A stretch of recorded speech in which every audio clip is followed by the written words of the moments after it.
Right, off for another day. First one is at 10 o'clock. Second one is at 1:30.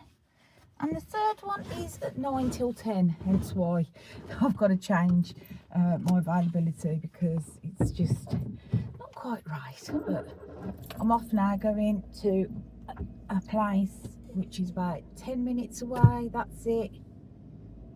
And here we go.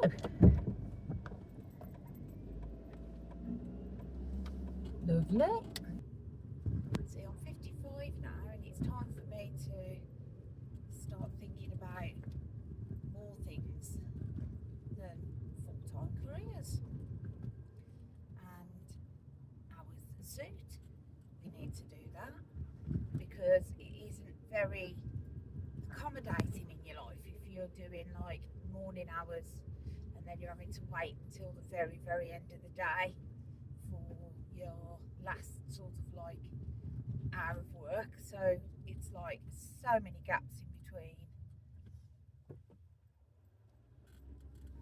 I mean, my operative thing would be to get a little job where I'd be doing,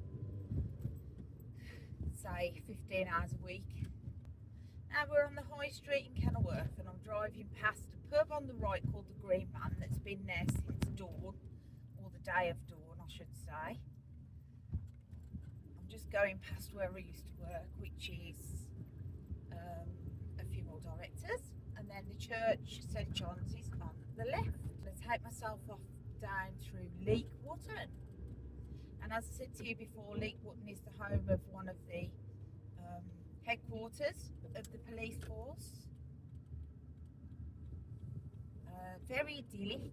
You might see some in the background if you keep your eyes open. You might see some beautiful sort of like thatched cottages nestled in the hedgerows, as I've said before. It's a nice little area. I'm very blessed to be living where I'm living because it's a really nice, peaceful sort of like country style environment. There's a lot of green belt land. There's a lot of different houses all over the place, and all of them, each and every one of them, all have their own character. But like there's a lot of ancient territory where I live. I'm just gonna put my hand up to a gentleman because someone is lopping trees on the side of the road. Yeah, it's an ancient territory and there's a lot of buildings which are ancient. And I mean really old. I mean, we've got the castle that was 1120. Well, that's an ancient monument and it's just absolutely beautiful. That's at Kenilworth. We've got all sorts of higgledy-piggledy historical buildings that people don't know about. One of them at the end of our road is called the Market House, and it was a jail. It's sandstone built. I'll probably take a photograph of it and try and pop it in here.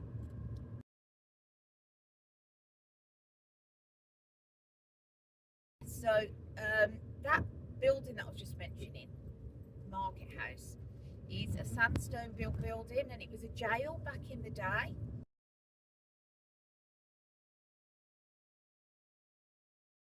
And then right outside that area there used to be a market, almost right in the square there.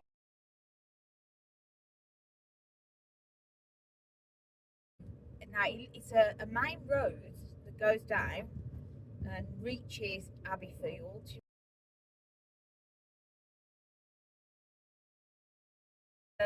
Now Abbeyfield is an area of land that was sacred, basically.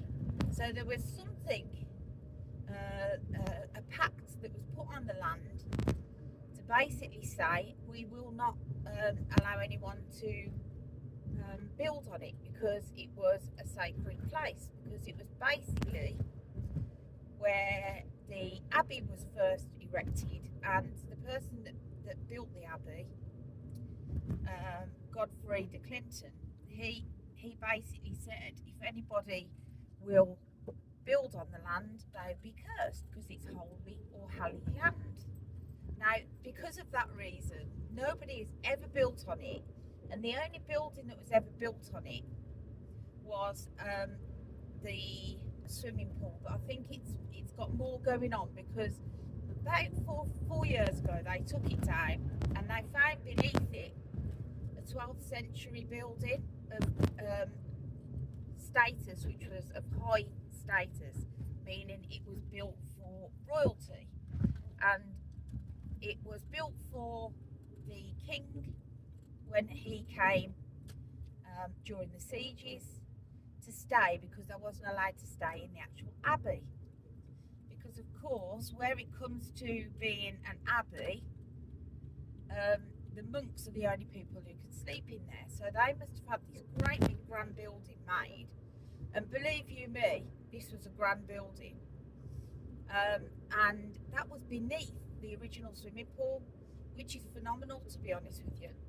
So they found it and it stopped all the build because they had to do an archaeological dig, and then what they've done is they've built over it again with a grander swimming pool, which is going to be opening, I think, within the next sort of like 6 months. And going back to the market house where it's at the end of our road, that market house, originally a jail, ended up becoming a marketplace house where downstairs the cattle would be housed overnight ready for the market, and upstairs would be all the farmers and various other people who obviously were going to sell their meats. So that's what that building became, and it's still there to this day. Absolutely beautiful. I promised to do some more history videos. That's something I want to do, because I absolutely love history. History is probably one of the best subjects from my childhood. I've just gone on an hour's walk with my client up through Hatton Park, and we went past, talking about history, just to give you a little bit more in this video, we went past and up the old Hatton Hospital. So they've kept the old building and they've built it into apartments, and these apartments obviously are like for residents to purchase. And now I'm heading back home because it's time for me to go and have another drink, probably have a cup of tea, and have some breakfast, drinking 2 litres of water or more, which I do anyway a day. Some lovely, over the water that I was just mentioning, that's just passed me behind me, there's some lovely Victorian brick built archway bridges, and these bridges were based on like canal systems as well. So the canal systems that we know of that have got bridges on them, somebody would stand on top of the bridge, long pole known as a barge pole, and because the horses, the Shire horses that were pulling, couldn't get over past the bridge, so they'd have to pull the Shire horse up onto the bridge, cross over, go on the other side of the water, and then the chap would be on the top with his barge pole pushing the boat through, while the others will lay on the back on the barge with their feet pushing the boat through. So that would get your boat through the bridges. And I've noticed the blossom trees everywhere, they're all coming out. Got lots and lots of beautiful pink and white blossoms. It was a bit colder earlier, it's warmed up a lot now, and I'm feeling like it's positive that it's going to be a bit warmer this afternoon. I'm coming past the road where the Saxon Mill is on, and I've said in the past the Saxon Mill was a really old mill for the local area, grinding down to make flour, and the wheel is still moving inside it, although obviously the grinding stone's off it. So we can talk about Saxon Mill again another time. Probably when the summer comes, I'll take you down there to the weir which is behind the mill, which is where it powers the mill, the water flow. Saxon Mill's just coming up on the right, and it's a very pleasant looking building, I'll have you say. And ahead of me I can see fields and fields of rapeseed, and as you know, rapeseed is what they make the oil out of. Warwick Golf Club is quite a big place. It's got a walkway around it. I believe there's water in there, but it's a place where anybody can go and have a walk round. But now we're coming out of Luke Wood. An excellent amount of greenbelt land in Warwickshire. All to the right of me, again, nothing but fields. And then I'm coming up to the in-between Leetwatton and Kenilworth. And directly ahead of me again is St John's Church. Now, there used to be a school on the corner of St John's, the church. I think it's now like a community centre. There's a very odd looking vehicle that's just pulled out to the left. It looks like a spaceship. I can only describe it as a combination as the yellow submarine on wheels and some kind of spaceship. Somebody's obviously had some wacky idea and put it all together. Yes, very unusual. And inside, the decor on the seats somewhat are like great big daisy print fabrics. It's a very old car. I'm passing it now. I don't know whether you'll see it. There it was. Very iconic Victorian clock tower, that is.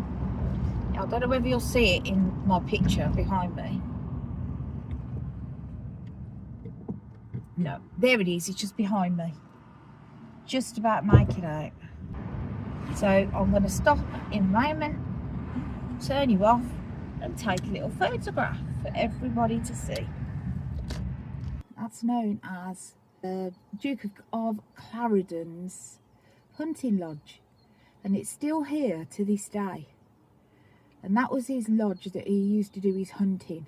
So awesome. He used to come from the castle, stay there and do his hunting.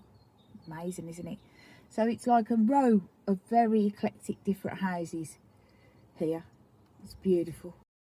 Thanks for joining me on my journey. Now, do the things that make you